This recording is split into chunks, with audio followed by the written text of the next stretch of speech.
कि कभी हमने गम, कभी हमने बेबसी देखी है। बीजेपी सरकार में हमने अक्सर बेकसी देखी है। हम सरकार की नाकामियों को इससे ज्यादा क्या समझे।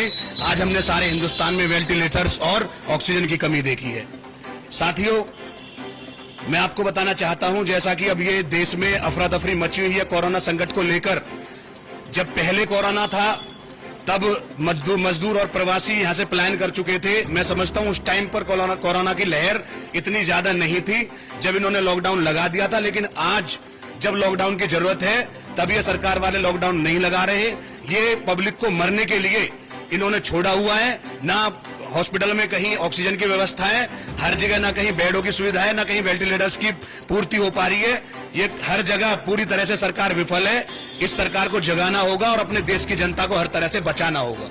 जरूरत है सारे हिंदुस्तान को संपूर्ण लॉकडाउन करने की, क्योंकि वीकेंड लॉकडाउन से सिर्फ मार्केटें बंद रहती हैं, सारी इंडस्ट्रियां चल रही हैं, सारे फैक्ट्रियों में काम चल रहे हैं। कहीं ना कहीं जब लोग उन फैक्ट्रियों में जाते हैं, इंडस्ट्रियों में जाते हैं, तो अपने साथ अपने घर जब वो घुसते हैं एक बीमारी को लेकर आते हैं और इस बीमारी से सारा परिवार उनका संक्रमित हो जाता है और धीरे धीरे एक एक करके परिवार के सदस्य मौत के मुंह में धकेले जा रहे हैं। मैं सरकार से अपील करता हूं, सबसे पहले लॉकडाउन, संपूर्ण लॉकडाउन किया जाए, जिससे कि जनता अपने घरों पर रह सके और सुरक्षित रह सके। और उसी के साथ साथ जब लॉकडाउन, संपूर्ण लॉकडाउन किया जाए तो मजदूर और प्रवासियों का ख्याल रखा जाए।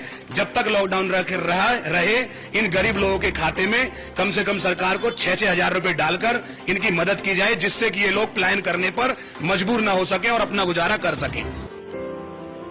कोरोना की इस लहर ने लोगों को कतार में खड़ा कर दिया है। देश के तमाम हिस्सों में बेड, ऑक्सीजन और इंजेक्शन के लिए कोरोना मरीजों ने दम तोड़ दिया।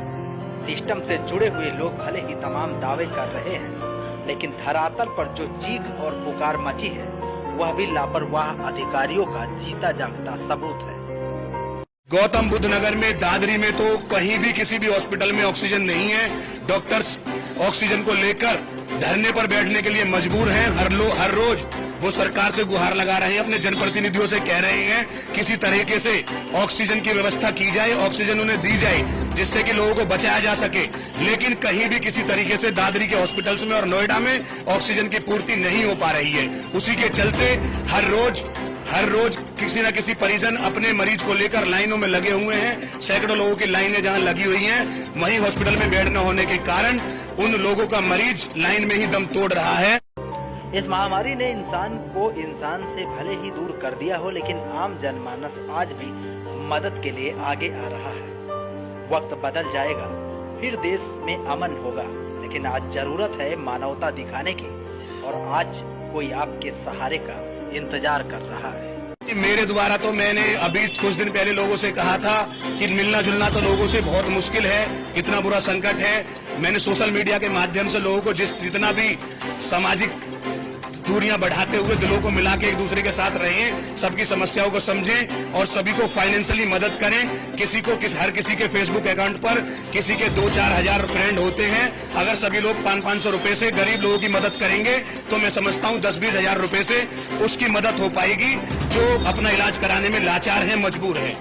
मैं लोगों से अपील करना चाहता हूं कि यह बहुत बुरा समय है। इस समय में जिस पे अपनी जान बचाई जा सके, जान को बचा लो, क्योंकि सरकार हर तरह से जान बचाने में विफल है।